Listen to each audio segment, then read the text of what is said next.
আমার কাছে কথা হলো যে কাস্টমার বাড়িওয়ালারা আমরা পাইপ লাইনের কাজ করাই, তারাকে আমরা পরামর্শ দিয়ে থাকি কি সুপ্রিমের পুরো ফিটিংসটাই নেওয়ার।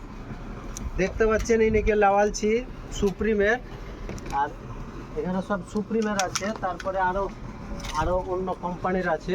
এই পাইপগুলো খুব হালকা, ওজন মানে হালকা, এগুলো একটু ভারী।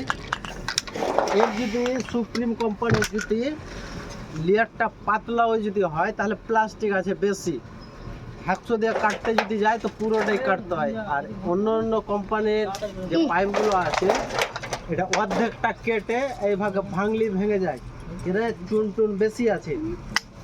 আর কাস্টমাররাকে আমরা সুপ্রিমের কোয়া পাঠাই, আর দোকানদারেরা অনেক কোম্পানি আছে, টপ লাইন আছে, আরও বিভিন্ন রকমের কোম্পানিগুলো আছে, সেইগুলোকে কিনা করাই। এটা নেন দাদা ভালো হবে, এটা নেন ভালো হবে। কেন কিনা করাই? এই সুপ্রিমের মালটাতে যদি 1 টাকা লাভ হয় তাহলে অন্য অন্য কোম্পানিরগুলোয় 5 টাকা করে ফুটে লাভ হয়। যেরকম ধরে নেন সুপ্রিমের ট্যাঙ্কি 6,500 টাকা নিয়েছে, এটা বাদ দেওয়া হয়তো অন্য কোম্পানির বুঝাবে 1,000 টাকা লাভ থাকবে দোকানদারের। তো কোনটা বুঝাবে? যেটা কম দাম আছে, যেটা খারাপ আছে, যেটা বেশি লাভ হয়েছে সেটাই বুঝাবে না।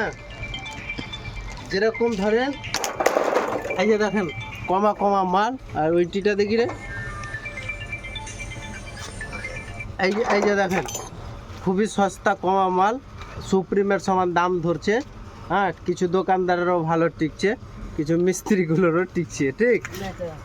এটাকে বাড়ি মেরে দেখাবো, দেখেন এটা ফাটা আলো মনে হচ্ছে, কিন্তু ফাটবে না, দেখছেন আওয়াজ টনটনে। হ্যাঁ, আর ওগুলো লেয়ারকে দেখেন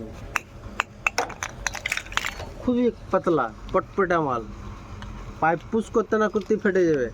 দুটাই সামনে পাশাপাশি করে ধরো, ও জানে দেখাও, জানে অনেক ছোট বড়। হ্যাঁ, এখন তো এখানে বোকালাম মাল পড়া আছে।